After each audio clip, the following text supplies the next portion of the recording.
I set my drink down, pretending to smile, but I could feel the weight of every word sinking in. It wasn't just his joke. It was the truth I had been hiding for years. The laughter echoed through the room, bouncing off the walls of our sleek, modern San Francisco apartment. Tom and his friends were celebrating something trivial, another one of his sales pitches that had gone well, I guess. But when he turned to me, eyes glinting with mockery, it felt like the floor dropped beneath me. "Must be nice," he said, raising his glass toward me. "Not having a job, just sitting at home all day, relaxing while the world works."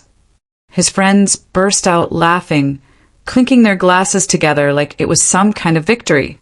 I could feel their eyes on me, waiting for a response. They thought I was nothing more than a glorified housewife, a woman with no ambition, no drive. I was the joke. What they didn't know, what Tom didn't know, was that every single one of them worked for me. The startup they all thought they were so cleverly involved in, it was mine, built from nothing, brick by brick, mistake by mistake, long before any of them even knew it existed. I wasn't just playing at success. I was living it, breathing it, building it in secret. I stayed silent, swallowing the sting, trying to push down the bubbling frustration rising in my chest. I couldn't let them see it. Not now. Not when everything I'd worked for could come crumbling down with a single slip-up. Instead, I smiled, a tight, calculated smile, and set my glass down. It was the kind of smile that told them nothing, that made them think I was playing along, enjoying their little game. But inside, I was seething. Their words, Tom's words, were cutting deeper than they realized. It wasn't just the teasing. It wasn't just about the work or the job or the career they thought I didn't have. It was about everything they didn't know. It was about the secrets I kept, the life I led in the shadows, the empire I built in silence. The last few years had been a careful balancing act. I couldn't afford to let my husband or anyone else know who I truly was. Not because I was ashamed, but because I knew what would happen if they did. It wasn't just that I would lose control of the company. It was that I would lose everything. My marriage, my privacy, my identity. But tonight, everything had changed. I could feel it in the way Tom looked at me, the way his friends laughed, the way they all believed I was just the unimportant one, the one with no ambition, the one who had no future. I turned toward the door. "I'm heading out for a bit," I said, my voice calm, steady. "I'll be back later." As I walked out of the room, my mind raced. What had Tom really meant by that? Was it just another offhand comment? Or was there something deeper to it? The doubt was creeping in, like an itch I couldn't scratch. I needed answers. I needed to know what Tom knew, what he had planned. Because whatever it was, I knew it was only the beginning. I got into my car and drove, my thoughts running faster than the wheels on the pavement. I couldn't ignore what was happening anymore. This wasn't just about a joke. This wasn't just about Tom's stupid comment. This was about the future of my company, my marriage, and everything I had worked so damn hard for. And I wasn't about to let it slip through my fingers. The city lights blurred around me as I drove faster. I knew what I had to do next. I could feel it in my bones. The silence between Tom and I had always been a protection. But it was a lie, and lies had a way of coming to light. The twist was coming, and when it hit, it would shatter everything. The door to my office was waiting for me, and behind it, the truth would finally be revealed. I watched him from the doorway, unaware that his every move was being observed. This was the beginning of something I couldn't stop. The night after Tom's mockery still echoed in my mind, but I knew I couldn't just sit back and let this slide. Not when everything I had worked for was teetering on the edge of a knife. I needed answers, no more secrets. I had to know how deep the betrayal ran. I walked through the hallway, the faint hum of the apartment's air conditioning almost drowning out the sound of my own heartbeat. Tom was sitting on the couch, scrolling through his phone. It was quiet in a way that was too calm, too perfect. For a moment, I felt like I was in the eye of a storm, knowing the chaos was coming but unsure of where it would hit first. His posture was casual, relaxed even. I could tell he thought everything was fine, that his little joke from the night before had just been a harmless comment. But I knew better. I knew there was more to it, something lurking beneath the surface. "Hey," I said, breaking the silence. He looked up, his face softening for a second. "Hey," he replied, sitting up. "You okay?" I nodded, forcing a smile. "Yeah, just wanted to talk." He raised an eyebrow. "About what?" I studied him, looking for any signs of guilt, any cracks in his demeanor. "Last night," I said, my voice calm but sharp like a blade just below the surface. "The joke. What was that about?" His lips twitched, and he shifted uneasily. "Ah, come on, sophomore. It was just a joke. Don't make it into something it's not." He paused, his gaze flickering to the side. I didn't mean anything by it. I leaned against the doorway, crossing my arms. "You sure about that? Because I don't think I've ever heard you laugh so hard at my expense. You seemed pretty damn proud of yourself." Tom's eyes narrowed.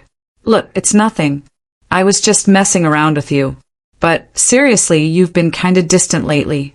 His tone shifted from defensive to coaxing, as if trying to make me believe that this was all just a misunderstanding.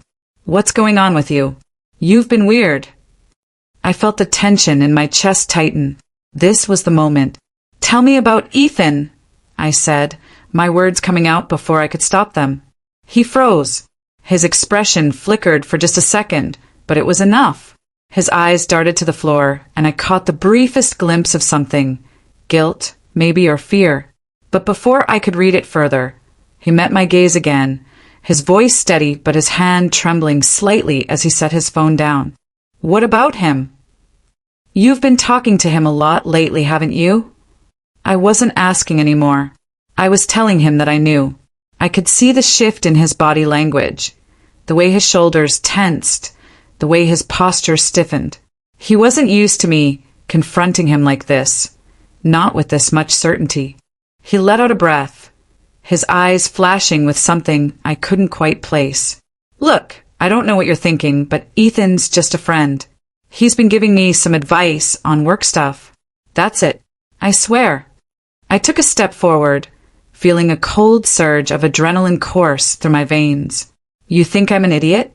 You think I don't know what's going on?" I kept my voice low, almost a whisper, but the weight of it made the words hit harder. "I know you're involved in something, and I know it has to do with my company." His eyes widened, and for the first time I saw real fear flash in them. But it wasn't fear of me. It was fear of something else. Something bigger. "You're wrong, Sophia," he said, but the words were shaky, unsure. "You've been working too hard. You're stressed." "No," I cut him off. "Stop lying." The words were almost like a snap, breaking through the fragile calm. "You've been working with Ethan to bring me down, haven't you? You've been planning behind my back, haven't you?" For a moment, there was only silence. Then he exhaled, the tension in his shoulders dropping, as if he had given up trying to deny it. He slowly stood up, his gaze shifting uneasily. I didn't mean for things to get this far, Sophia. But you have to understand I needed this. I thought it would be easier if... Easier? I interrupted, the anger rising in my chest, the blood pounding in my ears. "You thought it would be easier to sell me out to Ethan and the whole damn company." He looked away, his face twisting in frustration. I didn't know what else to do. "You're so busy with the company. You never even notice me anymore. And the money. It was supposed to be a fresh start for both of us." I felt the anger start to slip away, replaced by something worse, disappointment. It wasn't just his betrayal of me. It was the complete lack of respect, the absolute disregard for everything I had built. All he saw was a paycheck, a way to climb higher. I was just a stepping stone to him. I turned away, not wanting to hear any more of his excuses. But as I did, I noticed something on the table, a folder, partly hidden under a stack of papers. My breath caught in my throat. I didn't have to open it to know what it was. The papers were too neatly arranged, the name on the folder too familiar. It was my company's latest financial report, the one that had gone missing from the office just days ago. "You've been hiding this from me?" I whispered, picking up the folder. "You really thought you could just take it all?" Tom froze. "Sophia, wait." I looked at him, my eyes narrowing. The room suddenly felt small, suffocating. The air was thick with the realization that everything I had worked for, the company, my marriage, my trust, was on the verge of collapsing. "Get out," I said, the words coming out cold, harder than I expected. "Get out of my house. Get out of my life." He didn't argue. He just stood there, staring at me before he slowly turned and left. And just like that, everything changed. I opened the folder, already knowing what I would find. The numbers didn't lie. Tom had been siphoning funds, redirecting them to accounts under a false name. The betrayal ran deeper than I could have ever imagined. I dropped the folder, my hands shaking. The walls of my world, built so carefully and secretly, were beginning to crumble. I picked up my phone and dialed the one number I knew would give me some answers. My lawyer. My protector. But as the phone rang, something inside me clicked. This wasn't just about Tom. This was about survival. I knew the fight ahead would be ugly, and the stakes were higher than I'd ever imagined. But I wasn't going down without a fight. I would destroy everything if it meant protecting what was mine. I wasn't just watching my husband anymore. I was watching my empire fall apart piece by piece. The drive to the office felt like the longest I had ever taken. My hands gripped the wheel, the familiar hum of the engine only adding to the tension growing in my chest. Every mile that passed felt like a countdown. Time was running out. Tom had already betrayed me, and now everything was starting to fall apart. I pulled into the parking garage of the company building, my heart pounding. As I entered the elevator, I tried to calm myself. "Stay in control," I whispered under my breath. But the words felt hollow. I wasn't sure how much longer I could pretend everything was fine. I stepped off the elevator, my heels clicking sharply against the marble floor, the sound echoing in the quiet hallway. My mind raced. The evidence I had gathered against Tom, the missing financial documents, the secret meetings with Ethan, was damning, but it wasn't enough. I needed more, and I needed it fast. I reached my office and found Jessica Collins, my CFO, waiting for me. She looked up from her desk, her expression unreadable. "Sophia," she said, her voice tight, "we need to talk." I raised an eyebrow. "What's going on?" Her eyes flickered to the door as if checking to see if anyone was listening. "It's about Tom and Ethan." She hesitated, as though weighing her words carefully. "I've seen the transactions. I know what's going on." My stomach dropped. "What do you mean? How do you know?"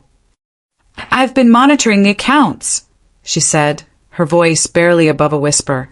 "Tom's been transferring company funds to an offshore account. It's not just small amounts either. He's been doing it for weeks, and now it's gone into the six figures." I felt a sharp breath catch in my throat. "You're sure?" Jessica nodded, looking away. I didn't want to believe it, but it's there. I thought maybe I was just paranoid. But then I saw Ethan's name attached to some of the transfers, and I realized what they were planning. A cold sweat ran down my back as the pieces clicked together. Ethan. It's not just Tom, is it? They've been working together all along. Jessica bit her lip. "There's more," she said, lowering her voice even more. "Tom's been talking to a buyer. Someone who's willing to buy the company from under you. I don't know who exactly, but they've made an offer.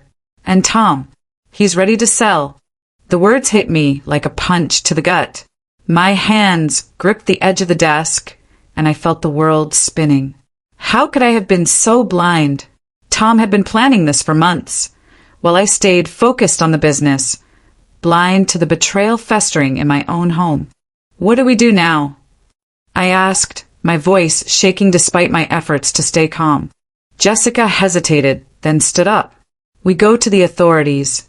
We gather everything, proof, documents, the wire transfers, and expose them. It's the only way we can stop them before they get away with it." I shook my head. "No, If we go to the authorities now, we risk everything. The company, my name, our reputation. Tom and Ethan are too careful. They'll find a way to make it look like I'm the one who's guilty. We can't go to the cops yet. Jessica looked at me, confusion in her eyes. Then what do we do? I stared at the files on my desk, my mind racing. Every plan I'd built, every safeguard I'd put in place, felt useless now. The betrayal was deeper than I could have imagined. My own husband, working with Ethan Ford, my rival, trying to destroy everything I had spent years building. The room felt suffocating. I had no choice but to play their game now. But I wasn't going to lose. Not without a fight. We need to take control, I said, my voice hardening with resolve. We'll expose them, but on our terms. I'll make them think they're winning. Just long enough to get the evidence we need. Are you sure about this? Jessica asked, her voice trembling slightly. I took a deep breath, straightening my back. They think they can take everything from me, but they don't know who they're dealing with. We'll get them. And when we do, I'll take everything back. Jessica didn't respond, but I could see the uncertainty in her eyes. She didn't know what I was planning. She didn't know how far I was willing to go. I turned to the window. The city sprawled out before me. A city I had fought so hard to be a part of. I had made something of myself here, built an empire from the ground up. And now everything was at risk.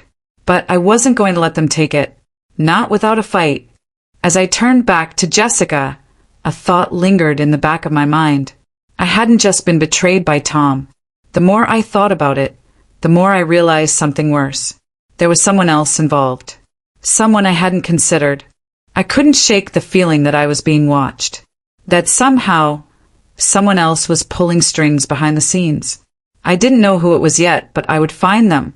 Get me everything on Ethan, I said to Jessica, my voice cold. And get me everything on Tom. I want to know where they've been, who they've been meeting with, every conversation they've had. We're going to expose them, but first, we need to be 2 steps ahead. Jessica nodded, though her face was filled with unease. I didn't care.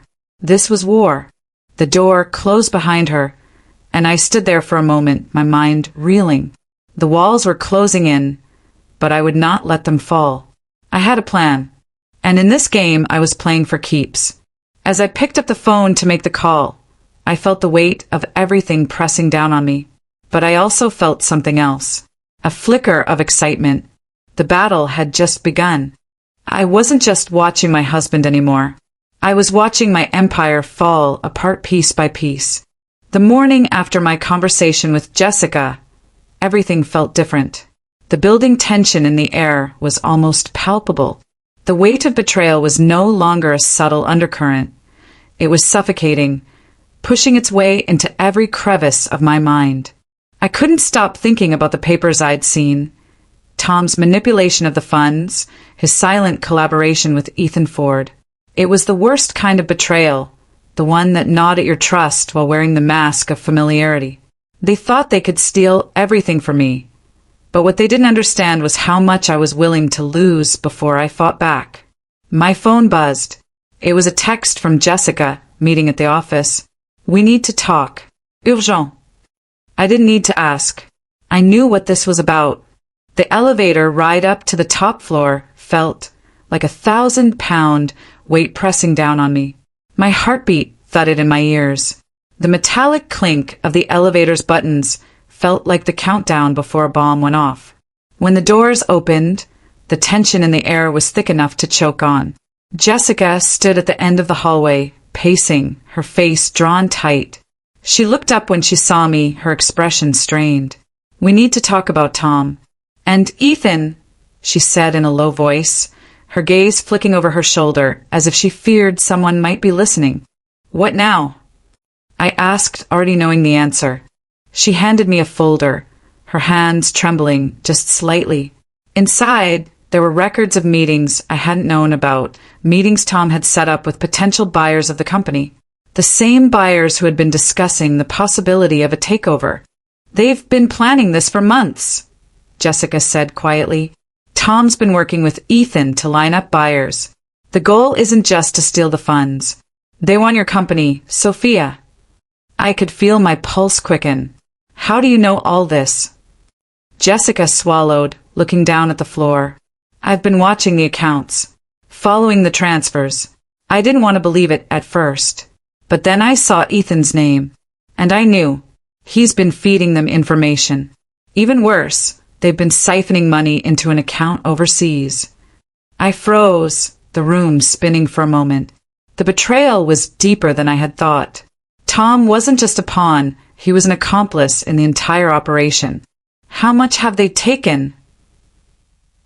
I forced the words out, my voice tight. Jessica hesitated. Over $500,000. And that's just what I can trace. I'm sure there's more. I ran a hand through my hair, fighting the urge to scream. The air around me felt thick, like the walls were closing in. Every ounce of control I'd managed to maintain over the years was slipping through my fingers, and there was nothing I could do to stop it, not yet. I turned away from Jessica, trying to steady my breathing.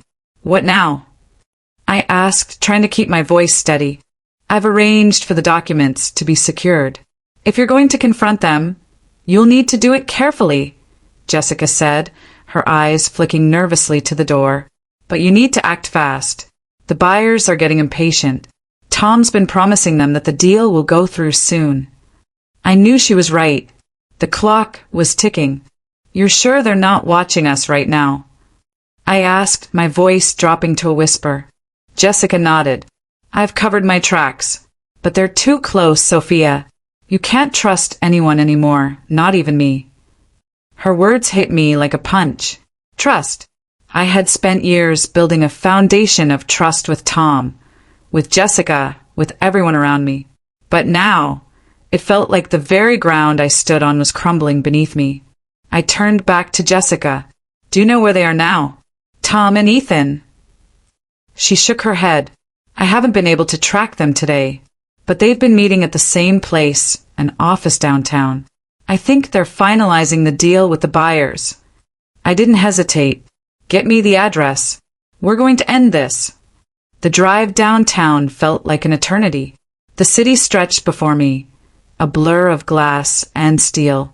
It was funny, I thought, how something so solid and permanent could feel so fragile when the right pieces started to fall into place. I arrived at the address Jessica had given me. It was an old, run-down building, far from the gleaming skyscrapers where my company had been born. The irony wasn't lost on me. The people who had once admired my rise were now plotting my fall in a place that looked as abandoned as their morals. I parked a few blocks away, watching the entrance carefully. A chill crawled up my spine, the feeling of being watched gnawing at me. I scanned the area, looking for anyone who might be following me. There was no sign of Ethan, but I knew that didn't mean they weren't inside. I slipped through the back alley, my heart thumping in my chest. Every step I took felt heavier. I wasn't just walking into that building to confront Tom and Ethan. I was walking into a trap. I made it to the back door and paused. My hand hovered over the doorknob, but I hesitated. What if this was a setup? What if everything was a part of their plan, their way of drawing me in? But I couldn't back out now. I had to do this. I pushed open the door and stepped inside, the sound of my heels clicking sharply against the cold, concrete floor. The building was eerily quiet, too quiet. I turned the corner, and the door to a small office opened. Tom was sitting at a desk, his back to me, talking to someone on the phone. Ethan was standing in the corner, his back to the window. They hadn't seen me yet. I took a deep breath and stepped forward, my presence cutting through the silence like a knife. Tom turned around first. His eyes widened for a second, then quickly masked the surprise with a smirk. Well, well, he said, dropping the phone. Sophia, I didn't think you'd have the guts to show up. I always finish what I start, I replied, my voice steady but low. And in that moment, everything shifted. The game had begun, but this time I was the one calling the shots. I stood at the edge of everything I had built, staring down at the consequences of the truth I was about to expose. The weight of Jessica's revelation crushed down on me, but I had no choice but to move forward. Tom had made his move. He was too far gone. And Ethan, he was just another piece of the puzzle, an unwitting pawn in a game I had never intended to play. But now I had to decide, how far was I willing to go to protect what was mine? The company, my identity, everything that I had fought for. Could I really let them steal it all? Could I let them destroy me? The phone in my hand felt heavy. I stared at the number on the screen, wondering if this was the right move. I had a meeting with my lawyer scheduled for later, but I was already feeling the walls closing in. Every moment I waited was another step closer to losing it all. I hit call and held the phone to my ear. The line buzzed once, twice, before a voice answered on the other end. "Sophia!" Lana's voice crackled through the speaker. "You sound different." I didn't need to hear the hesitation in her voice to know what she was thinking. She knew what I was about to say. "I need to see you now," I said, my voice sharp. There was a pause on the other end, and then she spoke again, but this time her tone was harder. "What's happened?" "I know everything. About Tom. About Ethan. I have the evidence," I replied, barely holding it together. "Meet me at the office. We need to discuss what comes next." The line went silent. I could practically hear her mind ticking, calculating her next move. She didn't have much time. None of us did. When I arrived at the office, I could feel the tension in the air. The silence was deafening, as though everyone was holding their breath, waiting for something to snap. I didn't know what it was about the place. Maybe it was the sleek glass walls or the cold, sterile offices. But it felt like everything I had built, every success and failure, was hanging in the balance, waiting for the final verdict. Lana was already there, standing near the conference table, looking at the documents spread out in front of her. When she saw me, her face hardened, the familiar smile replaced by something colder. "I didn't think you'd come," she said, not bothering to look up from the papers. "You've got the evidence, then?" I nodded, walking toward her. "And I'm going to use it." "You know what that means, right?" she said, finally meeting my eyes. Her voice was softer now, but there was an edge to it. "This isn't just a business decision anymore. It's personal. If you expose them, you risk everything. Your reputation, your future, your career." I held her gaze, refusing to look away. "What's the alternative? Let them walk away with everything I've worked for? Let Tom and Ethan take what's mine?" Lana didn't say anything, but her eyes flicked to the window, and I saw the faintest glimmer of doubt in her expression. She was calculating, weighing her options. I could see the shift in her, the uncertainty creeping in. "Do you trust me?" I asked, my voice barely a whisper. Lana met my eyes, a flicker of something darker passing between us. She leaned back, folding her arms across her chest. "I trust you, but I also know how far you'll go when you're backed into a corner. And trust me, you're in one hell of a corner right now." "I don't have a choice," I said, turning away from her and pacing the room. "I can't let them take it. I won't." Lana didn't move. "You think you're the only one in this game who's been cornered? You think you're the only one who's made sacrifices?" Her voice was sharp now, her words like daggers. "You're not the only one who's worked hard to get where they are. You're not the only one with something to lose." I stopped pacing, my heart hammering. "What are you saying?" She didn't answer right away, but I could see the hesitation in her eyes. She was hiding something. I could feel it. I knew her too well. "I've been covering for you," she said, her voice lowering. "I've been protecting you from the fallout. But if you go through with this, it won't just be your life that falls apart. There's more at stake here than you realize." I felt a cold chill run down my spine. "What do you mean?" She looked down, her eyes flickering to the files on the table. "There's more to Ethan than you know. There's more to Tom than you know. And there's more to me than you know." I felt the ground shift beneath me. What was she saying? What was I missing? I reached for the folder on the table, the one that held all the evidence of Tom's betrayal, and flipped it open. My eyes scanned the pages, the numbers, the names, until one thing caught my attention. A series of transactions, not to an offshore account, but to a completely different name. A name I didn't recognize. My heart stopped. I looked up at Lana, the realization dawning. You've been part of this all along, haven't you? Her face remained unreadable, but there was no denying the guilt in her eyes now. She didn't need to say a word. I knew the truth. You've been playing me this whole time, I whispered. She sighed, the weight of the truth settling in. I did what I had to do to survive, Sophia. I did what you would have done if you were in my shoes. It's just business. I shook my head, the anger welling up inside me. No, this is not just business. This is betrayal. Lana didn't flinch. She just stood there, watching me with cold, calculating eyes. You can't expose us, she said. You won't win this fight. The silence between us was deafening. The betrayal ran deeper than I had ever imagined, and I had no idea who I could trust anymore. I could feel the weight of my next decision pressing down on me. It wasn't just my company at risk anymore, it was my very soul. But I had come this far. I couldn't stop now. I turned toward the door, not looking back.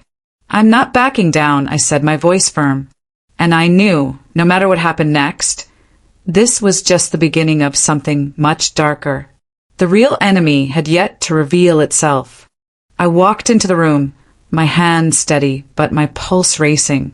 Everything had led to this moment, the betrayal, the lies, the games, and now I was going to end it.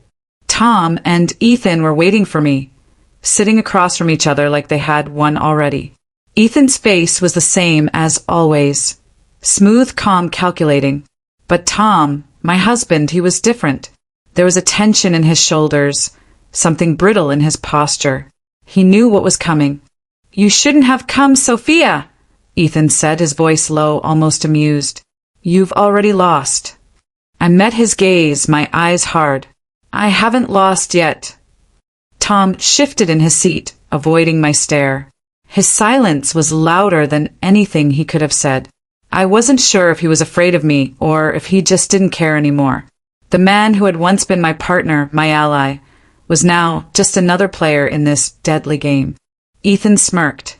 You think you're still in control? After everything that's happened? I didn't answer right away.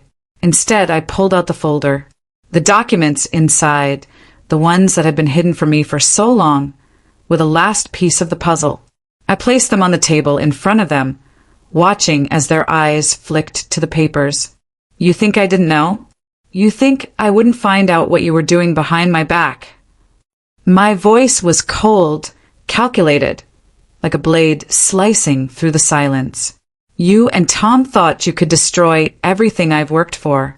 But here's the thing, Ethan. You didn't realize who you were dealing with. I opened the folder, revealing the evidence. Wire transfers, meetings, and the names of people they had been in contact with. It was all there, everything they thought they had hidden. The documents weren't just proof of their betrayal, they were their undoing. Ethan's smirk faltered, and I saw the first crack in his composure. But Tom? He just looked down at the table, his face a mask of guilt and regret. I've been tracking your every move, I said, leaning forward. I know about the offshore accounts, the secret deals. And I know about you, Lana. Their eyes widened. That was the twist they hadn't seen coming. Lana, my so-called ally, had been playing both sides, feeding information to Ethan in exchange for her own share of the company. The betrayal ran deeper than I had imagined. You're the last person I ever thought would turn on me, I said to Tom, my voice breaking for the first time. You were supposed to be my partner. You were supposed to be the one I trusted. Tom's shoulder slumped, and he finally looked up at me.